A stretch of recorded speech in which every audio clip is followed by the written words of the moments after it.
All right. Hi, my name is Andrew Reid. I am the moderator for this event. I am a brown-skinned man with brown eyes, with brown hair, wearing a green-white shirt. Welcome to the Black Excellence Film Series presented by RespectAbility and the NAACP Hollywood Bureau. Like I said, my name is Andrew. I'm part of the entertainment news media team. I'm an apprentice with RespectAbility. And I have the opportunity today to speaking with Harold Foxx. There we go. Nice. Hey, yes, I am Harold Foxx. My pronouns are he, his. I am a Black man with black glasses, silver nose piercing. I've got locks with blonde highlights. And I've got a light V-neck t-shirt that's a little orange, a little red, and a wristband. So I'm an alumni of the RespectAbility Summer Lab from 2021. So very happy to be here. Nice. Well, we're happy to have you. So I think we should start it off with, I think the question we all get as filmmakers is what made you become a filmmaker? How long have you been a filmmaker? Tell me what has brought us to where we're at today.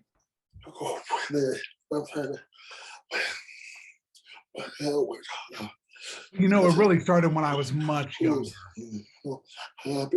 I always was the comedian. I always wanted to get involved in drama. That was just a part of who I was when I was little. My family always put the spotlight on me. They always wanted me to put on little shows and little skits. And then, after college, I went and did, different jobs. I was a football coach, a teacher, a personal trainer. I was really into stage and acting, though.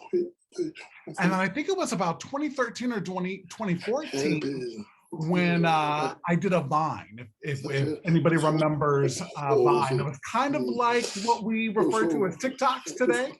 Yes.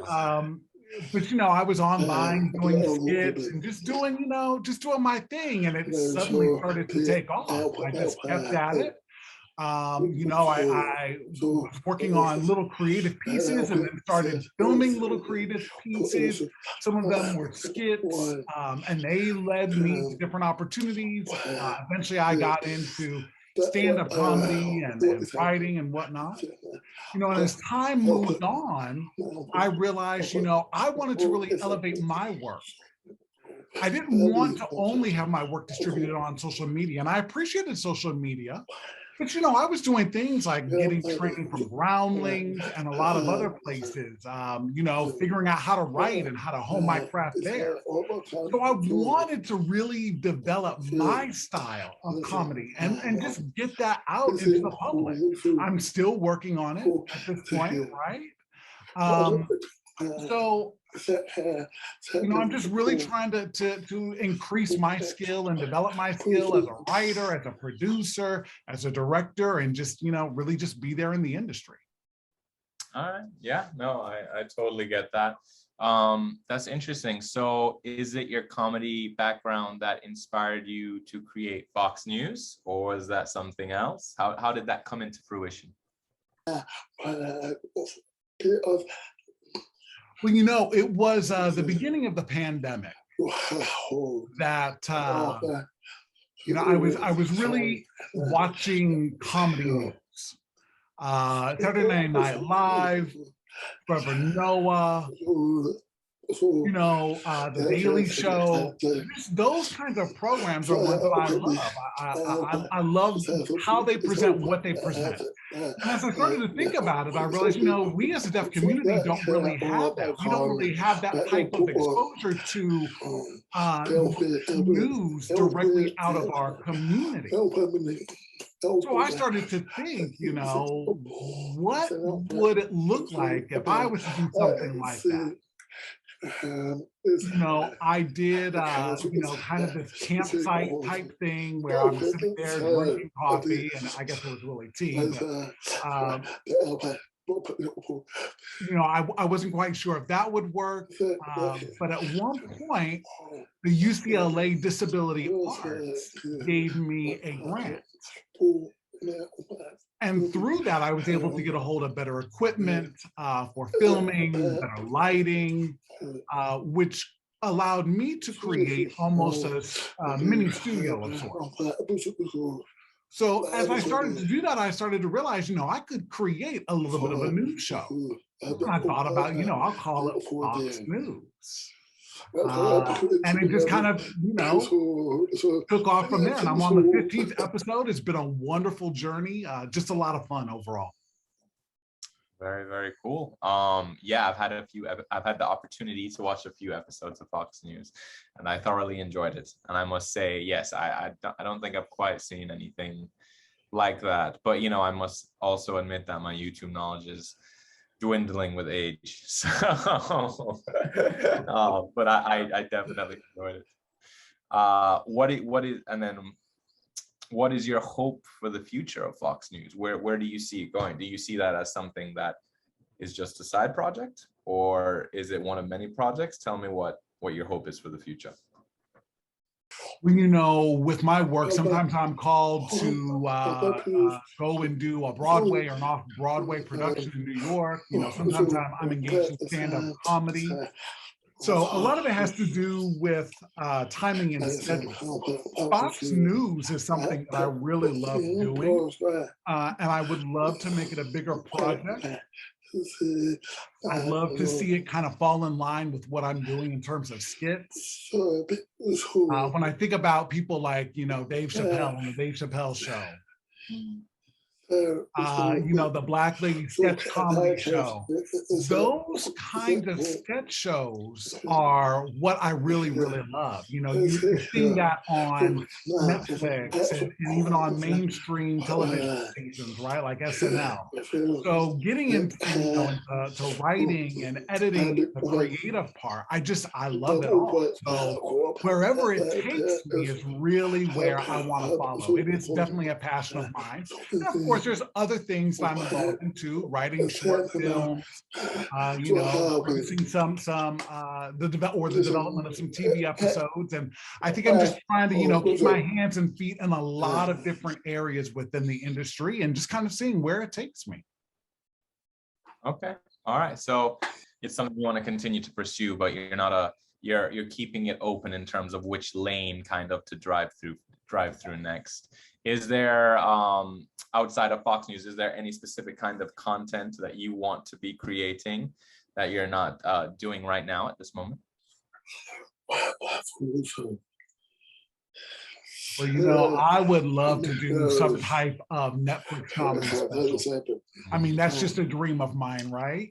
So I'm holding that in my vision, right? You just keep pushing forward. But I think about my work and the diversity of my work. I just want to continue to diversify and grow it. I would love to be doing something with HBO or Hulu or other streaming services. So I think that there's that definitely. And then, the creation of short films, full-length movies. I'm just really open right now. Something that I really have enjoyed recently is looking at Jordan Peele and some of his work. He just really inspired me. He's got that really strong comedic background. He's from that second city in Chicago, right? And I'm still taking my courses through the ground school. So I'm trying to, level up my writing. But I'm out there studying these great artists. I want to be able to make comedic films. So that's something that's important for me, that I continue to hone my craft with. I want to make sure that, I'm growing my comedic style and incorporating it, dovetailing it into some of the work that I'm doing and trying to grow in terms of films. Okay, yeah, no, I totally, as a fellow filmmaker, I can connect with everything you've just said. Do you feel as though there's any opportunities out there to help you get there, or do you feel as though that you're constantly fighting for each opportunity you get, kind of paving your own way? How do you feel as though the industry is in regards to helping you get to those overall goals? Well, it is a challenge, just to be completely real about it, right? I think that there's two primary barriers that I deal with, right? As a Black man and as someone who's deaf, it doesn't always make the journey very easy. The question is do we have to sit and wait for the opportunity, or do we just get up and go and create those opportunities and fight for those opportunities, right? So I've learned again from a lot of Black film directors about timing and connections, your network. So I think that's really what keeps me going and helps me to persist through all of this. I do see opportunities opening to me, and yet there's still a long way to go. So you just keep at it, and you create things for yourself. It's something that I've learned to do. You can hope and wait and wish for an opportunity that may never arrive. You sometimes just have to get into that work of creating something. So, you submit something to a film festival, you get in that network. You just take on the journey and you find a way to develop the work. You learn from the best in the industry, and you just keep at it. Yeah. No, again, I echo all your thoughts in regards to reaching the next step as a filmmaker, and you definitely have to create your own opportunities. Unfortunately, there's not opportunities out there for everyone that deserves it. But I do believe the industry is trending in the right direction. It still has got a lot of work to do, and you can't wait for it. So I totally agree.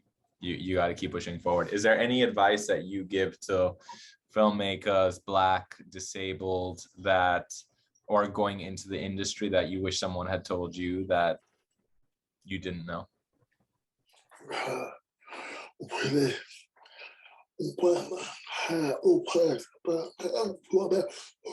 Well, something I wish I knew or understood earlier, I guess, is, I've made a lot of short skits, right? I've been doing that since 2012, 2013. And if I had the right guidance, I may have distributed them in a different way. I may have gotten some of those things in a film festival. So it's, you're never too late to learn. I did a lot of distribution through social media, and that built my work for sure, right? It helped me build my brand. It helped me, utilize and develop my creativity. But when I think about advice or tips that I would give to someone else who's aspiring to be a filmmaker, get your work out there. Get it out there for the entirety of the world. Submit it to film festivals. Get it in front of people. You might see a small opportunity. Maybe you can serve as an assistant somewhere. You've got to start somewhere. And oftentimes we start at the bottom, and that's okay. We move our way up. It's just what we do, right? So you find those ways to get in and then work your way up, and then make sure that you get your work out there. Make sure that your work is getting out there on social media, film festivals, and it's just visible to the greater public. Yeah. I echo all of that again. How is it that you have financed your projects in the past? Where do we get the money to make it happen?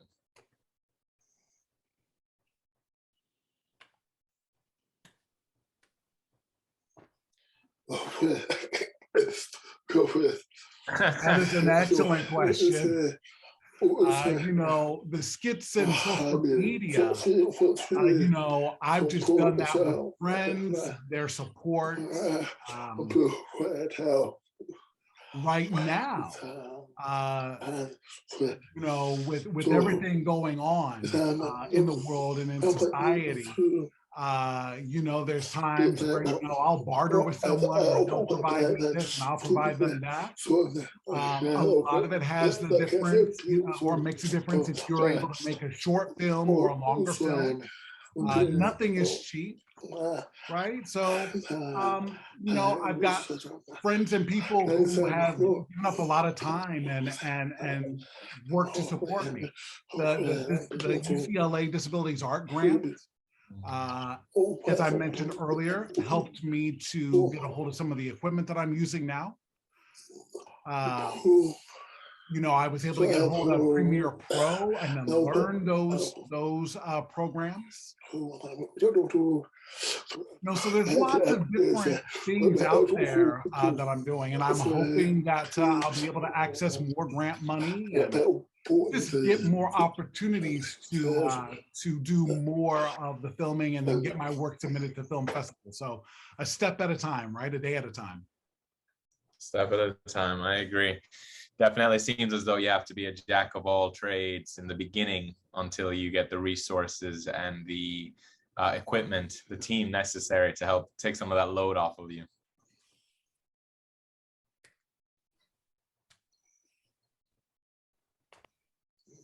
Oh, absolutely. Absolutely. You know, I would love to set up a production company, right? And it's something I've been working on. I've definitely got a vision around it, but the question is it the right time? Is it the right time to set it up as an LLC, or should I be taking some of these smaller steps? You know, there's always something about creating something and not just setting it up and then walking away from it. You have to make sure that it's at the right time so that it's sustainable. Working with different artists, I've been really encouraged to go ahead and do it, but then also make sure that I'm protecting my work and my brand. So, you know, working on that, working on a variety of other projects, just trying to build. And you know, part of that building is not just building the skills and the product, but making sure that you build your team so that you've got the group around you who can support that work as it grows.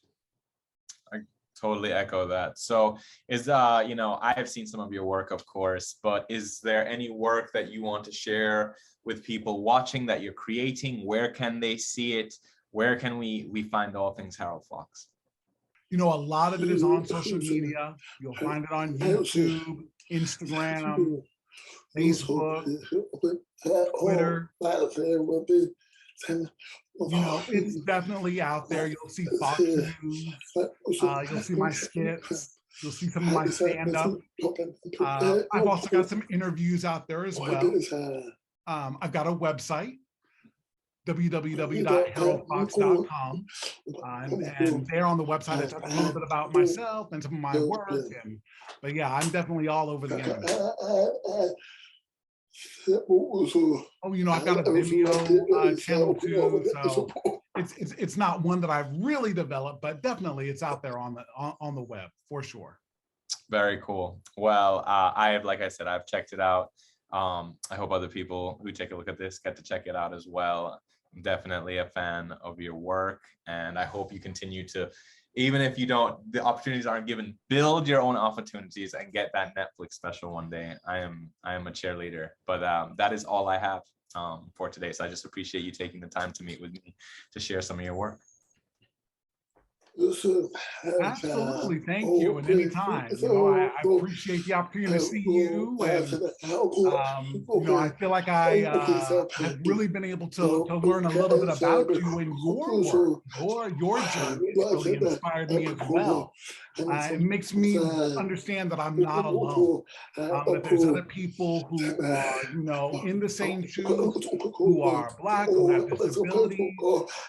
So, you know, you're a real inspiration to all of us as filmmakers. We appreciate you. Thank you. I appreciate it, Harold. Bottom line is, let's get back to work. Let's keep making work, and let's share it with audiences. So thank you for today again, man. Thank you. Anytime. I appreciate it. Hey, take care.